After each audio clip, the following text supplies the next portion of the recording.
Research technician Cody Gilbertson, left, and undergraduate Ashton Yost prepare snails for transfer from an ESF lab to Chittenango Falls State Park near Syracuse. Credit SUNY College of Environmental Science and Forestry.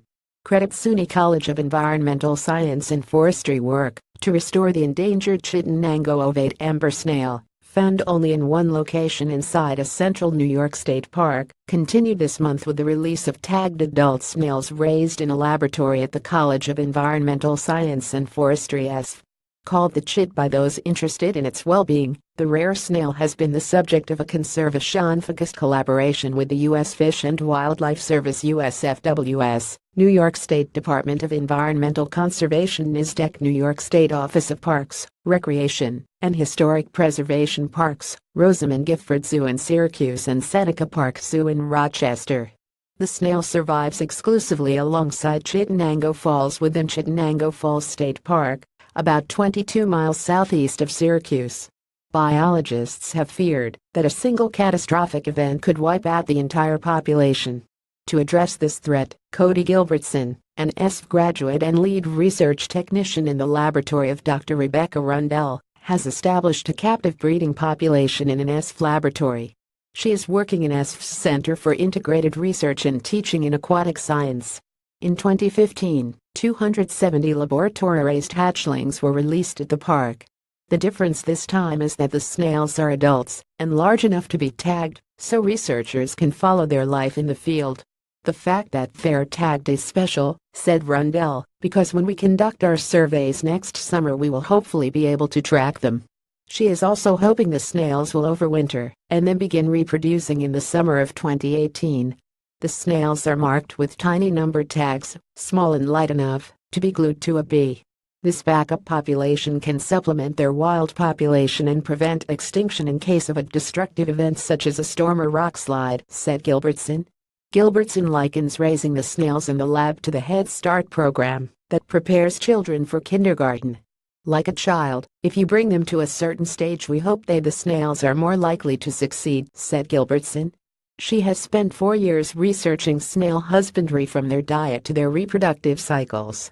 Their diet is incredibly important, she said, since it affects their size, shell quality and reproductive health.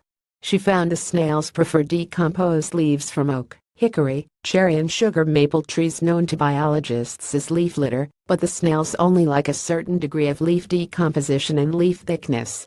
The preferred leaves are collected in the late spring and stored in bins to be fed to the snails during the year. This work is labor-intensive and involves the help of many ESF undergraduate biology majors, volunteers from Syracuse and Rochester zoos, and other conservation partners. When the terrariums are changed weekly, Gilbertson layers the leaves to create a leaf lasagna for the snails. They like the thin, decomposed leaves the best because they're easier to eat, she said, and they eat around the veins of the leaves. Once we got the diet figured out, we got high reproduction in the lab, Gilbertson said. The USFWS is pleased with the progress Gilbertson and crew are making. With the chit found in just a single location in the wild, this work is critical, said Robin Ivor, endangered species biologist. We're taking steps toward boosting the numbers of snails at Chittenango Falls and growing the captive population. Thanks to an excellent partnership with ESF, DEC, parks, and the zoos, the chit is crawling its way back from the brink of extinction. NYSDEC is also excited about the work on the Chittenango ovate amber snail. DEC's habitat conservation efforts are a key component to protecting declining species and keeping them from becoming endangered, said DEC Commissioner Basil Segos. The demonstration that these captive-raised snails can be successfully released at Chittenango Falls is the ultimate success for managing a species that is only known from a single location. The maintenance of captive-raised populations will help ensure this rare snail is part of New York's fauna for generations to come. The goal for these efforts is to boost the population, which is of great interest for the conservation partners involved, as well as the local community. The species is named for its home and its opaque, egg-shaped, amber-colored shell.